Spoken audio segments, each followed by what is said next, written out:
Walk us through the current state of the conflict and these humanitarian corridors that we keep focusing on and that we keep talking about, because that's really where the hope lies for so many of these people who are trying to flee.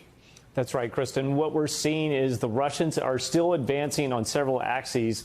They're not having the success that they probably thought they were going to have. What's been interesting are several points.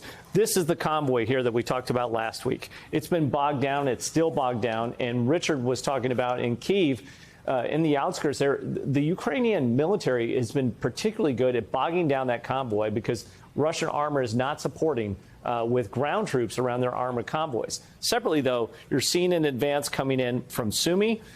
This is particularly important in the coming days. If they're able to essentially link up and start to ring the city, this will have to force the Ukrainian military to really have to deal with another axis of advance.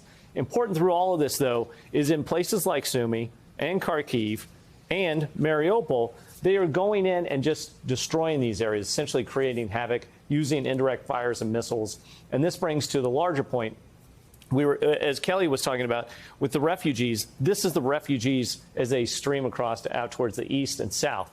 But inside Ukraine, part of the problem is these areas closer to the east, which are closer to Russia, have essentially been overrun.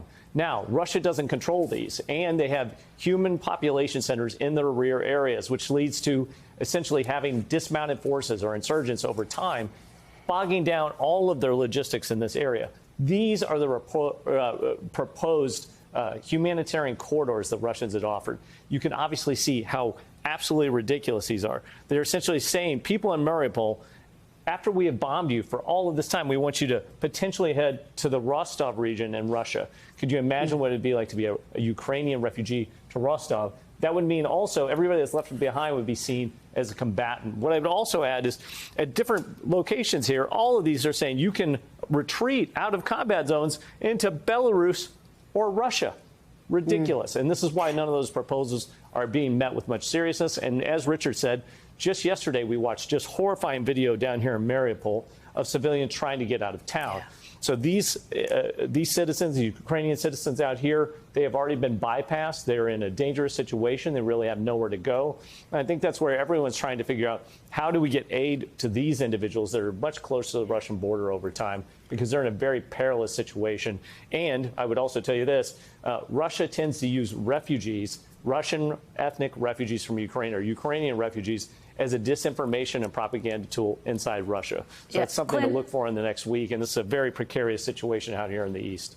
And let me follow up with you before we have to go. Mariupol, let's go back to that region, because you talked about just how precarious it is and how difficult it is to try to get civilians out. Is that in part because Russians have made gains in the south? It's really complicating those efforts. Yeah, so we talked the first week about Russian struggles in the north. In the south, it's a very different story. They've not been amazing, but they've had successes by building this land bridge here into Mariupol. Forces from the Donbas region, which the Russians essentially controlled, Vladimir Putin has used it as justification to invade. This town has been completely surrounded. And what else? The Sea of Azov is now completely in control of Russia. This has now gone from being an international sea to the Russian national sea. Separate from that, and this is important to watch, I think, over time, they've advanced into Kherson, then gone to Mykolaiv, and they have the ability then to head all the way towards Moldova. Over here on the very edge of the border of Moldova is a separatist area of ethnic Russian people known as Transnistria. This is what is called Novorossiya. Essentially, Vladimir Putin wants to link up all the Russian people, essentially go back to the late 1700s. There was a Russian empire there temporarily. He wants to recreate that. That's really part of the history there. Even more important, this area, particularly in southern Ukraine, is known for wheat production. So wheat not going to be planted this spring. Come fall, we're going to have major issues in terms of food crops, both worldwide and international markets, but particularly here in Ukraine.